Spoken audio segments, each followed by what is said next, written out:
So the first look at the Galaxy S24 FE is out, and it looks like Samsung is fixing a big complaint people had with last year's model. What's up guys, Sal here. So when Samsung unveiled the S23 FE last year, it was a bit of a letdown for many. The reason? They had increased the size of the bezels around the display significantly. These bezels were almost as big as the ones you'd find on their more budget-friendly A-series phones. It was pretty surprising since the S-series is known for its sleek design with ultra-thin symmetrical bezels. Seeing those chunky bezels on what was supposed to be a flagship phone was definitely a bummer. But here's the good news. It looks like Samsung has listened to the feedback because the first look at the S24 FE shows it with thin bezels, much like the ones on the S24. Yes, the chin is a bit noticeable, but it's not a major issue. Plus, Samsung has bumped up the display size to 6.7 inches from 6.4. These renders come from OnLeaks and they're based on official CAD dimensions, so what you see here is pretty much what you'll get.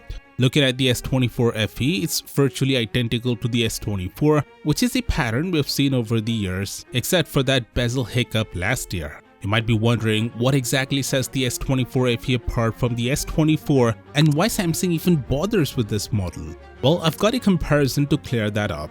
The S24, S24 Plus, and S24 FE all share the same chipset and a very similar camera setup. The main differences lie in the front and telephoto cameras, where the S24 FE has slightly less megapixels. The display sizes vary too. The S24 is more compact, while the S24 FE and S24 Plus are bigger. The Plus variant also boasts a higher display resolution, and the battery capacities differ across three models. When you factor in the price, the S24 FE starts to make sense. It's essentially a more affordable version of the S24, but with a bigger display and battery. The S23 FE had a starting price of $600, but given the price hikes we've seen in the S-series this year, I'd bet the S24 FE will start at around $650 or $700. As for the launch date, Galaxy Club reports that Samsung is planning to release the phone in late 2024, likely in the final weeks of the year, much like they did with the S23 FE. Speaking of the final weeks of the year, guess what else is launching around that time? The Galaxy S25 lineup,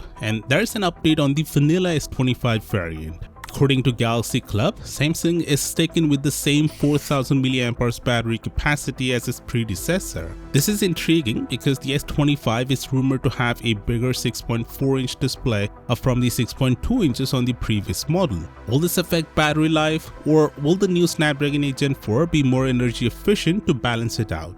We'll have to wait and see. Oh, and by the way, check out our best look yet at the Galaxy Z Fold 6 here, and I'll see you there.